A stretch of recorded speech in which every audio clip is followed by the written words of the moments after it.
जय हिंद दोस्तों। ये जो फाइनेंशियल ईयर का 2021-22 का सेशन चल रहा है, इसका जो क्वार्टर वन का जीडीपी का डेटा आ चुका है और इसका ग्रोथ बताया जा रहा है 20.1%, जो कि भारत के इतिहास में आज तक का सबसे बड़ा ग्रोथ ये देखने को मिलेगा। तो अगर हम बात कर ले कि भारत का जो फाइनेंशियल ईयर है वो अप्रैल से स्टार्ट होकर 1 अप्रैल से स्टार्ट होकर 31 मार्च तक का चलता है, और जो पहला क्वार्टर होता है वो 3 महीने का होता है। जैसे क्वार्टर 1 की बात कर ले तो वो अप्रैल मई जून, क्वार्टर 2 की बात कर ले तो जुलाई अगस्त सितंबर, क्वार्टर 3 की बात कर ले तो अक्टूबर नवंबर दिसंबर, और क्वार्टर 4 की बात कर ले तो वो जनवरी फरवरी मार्च। तो इस तरह से पूरे साल को 4 क्वार्टर में डिवाइड किया जाता है, और जो हर एक क्वार्टर का रिपोर्ट है वो 2 महीने के बाद आता है। जैसे कि क्वार्टर 1 का रिपोर्ट हो गया तो क्वार्टर 1 जो है वो जून में ख़त्म होता है, तो जुलाई अगस्त उसका रिपोर्ट जो आएगा वो अगस्त में आएगा। तो इस वीडियो में हम लोग बात कर लेंगे कि जो ये दिखाया जा रहा है कि हायर ग्रोथ हमें मिला है, तो क्या ये एक्चुअल में हायर ग्रोथ है, इसके बारे में हम लोग बात करेंगे। इसके अंदर जो भी डेटा है उसको हम लोग डिस्कस करने वाले हैं। तो करते हैं इस वीडियो को स्टार्ट। बने रहिए आप हमारे साथ, और आप इस चैनल को सब्सक्राइब भी कर दीजिए, बेल आइकन भी बजा दीजिए, और जितना हो सके उतना ज़्यादा शेयर कीजिए ताकि ये नॉलेजेबल वीडियो बहुत लोगों के पास पहुँचे। तो अभी जो डेटा जारी किया गया है वो क्वार्टर 1 का किया गया है, जो कि अप्रैल से जून का है, और ये जारी किया गया है NSO के द्वारा, जिसको कि फुल फॉर्म में नेशनल स्टैटिस्टिकल ऑफिस भी कहते हैं। और ये जो आता है वो Ministry of Statics and Programme के अंदर आता है, और इनके द्वारा जो डेटा जारी किया गया है उसमें बताया गया है कि 20.1% की ग्रोथ हुई है, जो कि ये डेटा जारी किया गया है।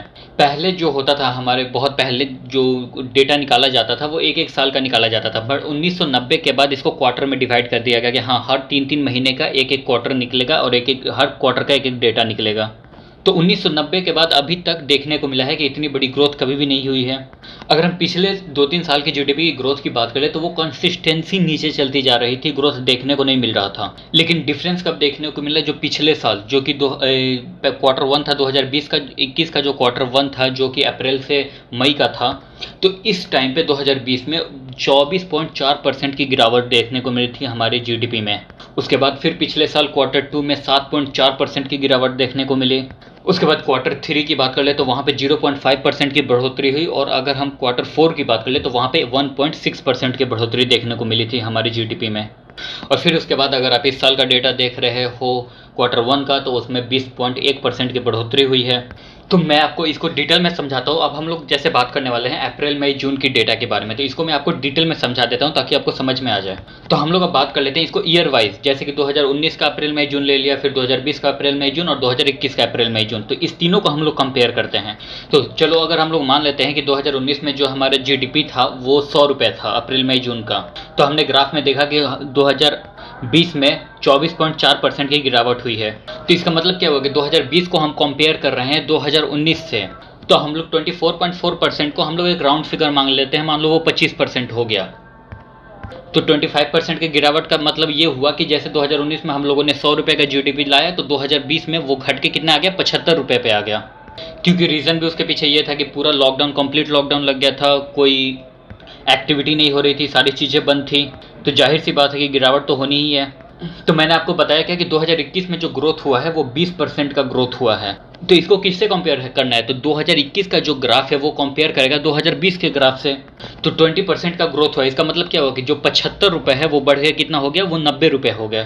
तो 2021 में हमने कितने का प्रोडक्शन किया है जीडीपी के थ्रू, 90 रुपये का। बट अगर हम एक्चुअल में बात करें तो 2019 में जो 100 रुपये था वो 2021 में कितना हो गया, 90 रुपये हो गया। तो बाहर से ये राउंड फिगर लग रहा है कि हाँ, हम लोगों ने बहुत ज़्यादा बढ़ोतरी की है, 20% का बढ़ोतरी किया है। बट एक्चुअल में अगर देखा जाए, अंदर से डाटा देखा जाए, तो अभी भी हम 10% लेस में ही चल रहे हैं। मतलब कि 2019 में हम जहाँ पे थे अभी वहाँ पे भी नहीं आ पाए हैं हम। तो मुझे लगता है कि ये वाली चीज़ आपको क्लियर हो गई होगी बिल्कुल। अब हम लोग बात कर लें कि जो NSO ने फिगर जारी किया है उसकी हम लोग बात कर लेते हैं ज़रा। जीडीपी की बात करें तो जीडीपी का पहले फुल फॉर्म होता है ग्रॉस डोमेस्टिक प्रोडक्ट। तो मैंने आपको एक एग्जांपल के तौर पे समझाने की कोशिश की थी, जिसमें मैंने एक एग्जांपल लिया था कि 100 रुपये मान के चलो। बट अब मैं आपको एक्चुअल बताने जा रहा हूँ कि कितने मतलब हम लोगों ने जीडीपी के थ्रू भारत ने कितना इनकम किया है। तो अगर हम 2019-20 की जीडीपी की बात करें तो वहाँ पे भारत को 35 लाख करोड़ का इनकम हुआ था। फिर उसके बाद 24-25% की गिरावट हुई थी 2020-21 में, तो वो टोटल मिला के हो गया 26 लाख करोड़। तो उसके बाद कहा जा रहा है कि फिर से बढ़ोतरी हुई है, तो वो फिर हो गया है 32 लाख करोड़ के आसपास। तो ये आपको क्लियरली फिगर देखने को मिला है कि हमारा जो 2019-20 में था फिगर 35 लाख करोड़ के आसपास, अभी भी 2021 में वो जा रहा है 32 लाख करोड़, मतलब अभी उसके भी राउंड पे नहीं पहुंचे हैं हम लोग। वैसे तो ये 20% की बढ़ोतरी है, बट अभी भी हम लोग 2019 से पीछे हैं। और ये जो मैंने आपको फिगर बताया है, जो कैलकुलेशन बताया है, यही है रियल जीडीपी। तो ये वाला जो प्राइस कैलकुलेट किया गया है वो जो 2011-12 में प्राइस था उसके हिसाब से ये कैलकुलेट किया गया है। और अगर आप करंट प्राइस के हिसाब से निकाल रहे हो तो जाहिर सी बात है कि इन्फ्लेशन होगा ही होगा, और करंट प्राइस के हिसाब से जो ये इन्फ्लेशन है वो बहुत ज़्यादा आएगा फिगर। तो मैंने जो आपको बताया कि 2021-22 में वो 32 लाख करोड़ था, बट अगर हम करंट प्राइस के हिसाब से बात कर ले तो उसका वैल्यू हो जाएगा 51 लाख करोड़ के आसपास। तो जो करंट प्राइस के हिसाब से देखा जाता है उसको बोला जाता है नॉमिनल जीडीपी। और अगर हम लोग बात करते हैं जो कि जिसमें मैंने आपको बताया कि 20% की बढ़ोतरी हुई है, तो उसको बोलते हैं रियल जीडीपी। उसके बाद जीडीपी के अलावा आपने एक और नाम सुना होता है जिसको बोला जाता है जीवीए, क्रॉस वैल्यू एडेड। तो जीडीपी जनरली क्या है, जीडीपी शो करता है डिमांड साइड को, जैसे हम लोग हो गए, आम इंसान हो गया, वो जो डिमांड करता है, गवर्नमेंट जैसे डिमांड करती है, जो प्राइवेट कंपनियां डिमांड करती है, उसको होता है जीडीपी। और जो जीवीए है वो सप्लाई साइड को रिप्रेजेंट करता है, जैसे कि किसी भी चीज़ का मैन्युफैक्चरिंग कितना हुआ, जैसे कि इलेक्ट्रिसिटी कितना खपत हुआ, गैस कितना खपत हुआ, पानी कितना खपत हुआ, खेती में कितना खपत हुआ, माइनिंग का काम कितना खपत हुआ, मैन्युफैक्चरिंग में कितना खपत हुआ, तो इस चीज़ को दर्शाता है जीवीए। अगर जीडीपी की बात करें तो वहाँ पे टैक्सेस को भी इंक्लूड किया जाता है, जो भी सब्सिडीज़ हैं उनको माइनस कर दिया जाता है। जैसे कि मैं आपको एग्जांपल दे रहा हूँ एक गैस सिलेंडर की, जैसे आप गैस सिलेंडर ले लियो, उसमें सरकार ने पैसे लगाए कि चलो ये गैस सिलेंडर हो गया 500 रुपये का, और उसमें गवर्नमेंट ने क्या किया कि 300 का टैक्स लगा दिया, तो वो टोटल कितने का हो गया, 800 रुपये का हो गया। और आपको पता है कि गैस सिलेंडर पर कुछ थोड़ा बहुत सब्सिडी देती है गवर्नमेंट, और अगर सरकार मान लो कि 100 रुपये की सब्सिडी दे रही है तो एक्चुअल में प्राइस कितना हो गया उसका, 700 रुपये हो गया। तो जब हम लोग जीडीपी जोड़ेंगे ना तो ये 700 रुपये लेके जोड़ेंगे, 500 रुपये को नहीं लेके जोड़ेंगे, सिर्फ 700 रुपये को लेके जोड़ेंगे। तो इसलिए जो है वो जीडीपी की वैल्यू जो होती है वो हमेशा जीवीए से ज़्यादा होती है। और अगर हम जीवीए की बात करें तो वहाँ पे सिर्फ 500 रुपये जोड़ा जाएगा, ये टैक्सेस वैक्सेस सब हटा दिया जाएगा, सिर्फ 500 रुपये जोड़ा जाएगा। मतलब कि जिस चीज़ की जितनी प्राइस है वही जोड़ा जाता है जीवीए के अंदर, वो भी टैक्सेस वैक्सेस हटा के। अगर टैक्सेस वैक्सेस जोड़ दिया गया, सब्सिडी हटा दिया गया, तो उसको जीडीपी के अंदर जोड़ दिया जाता है। तो जो ग्रॉस वैल्यू एडेड का जो फिगर आता है जिसको कि जीवीए बोला जाता है, उसका कितना है, उसका 18.8% आया है। और मैंने आपको बताया कि जीडीपी का जो फिगर आया है वो 20.1% के लमसम आया है, और जो जीवीए की वैल्यू आई है 2021-22 में वो टोटल आई है 30 लाख करोड़ के आसपास। तो मेरे को लगता है कि आपको जीडीपी और जीवीए में अंतर भी समझ में आ गया होगा, और दोनों क्या चीज़ है वो भी समझ में आ गया होगा। तो अगर हम बढ़ोतरी की बात कर ले कि सबसे ज़्यादा बढ़ोतरी किस किस फील्ड में हुई है, तो वो हुई है पहली बात तो माइनिंग में हुई है, उसमें 18% की बढ़ोतरी हुई है। उसके बाद गैस वैस की बात कर ले, उसमें 14% की बढ़ोतरी हुई है। जो पब्लिक एडमिनिस्ट्रेशन है उसमें 5.8 मतलब 6% के लमसम की बढ़ोतरी हुई है। और अगर हम कंस्ट्रक्शन की बात कर ले तो उसमें 68% की बढ़ोतरी हुई है। और जो फाइनेंस और रियल इस्टेट है उसमें 3.7% की बढ़ोतरी हुई है। अब हम लोग देख लेते हैं कि इसकी सिग्निफिकेंस क्या है, इसको समझने की कोशिश कर लेते हैं थोड़ा।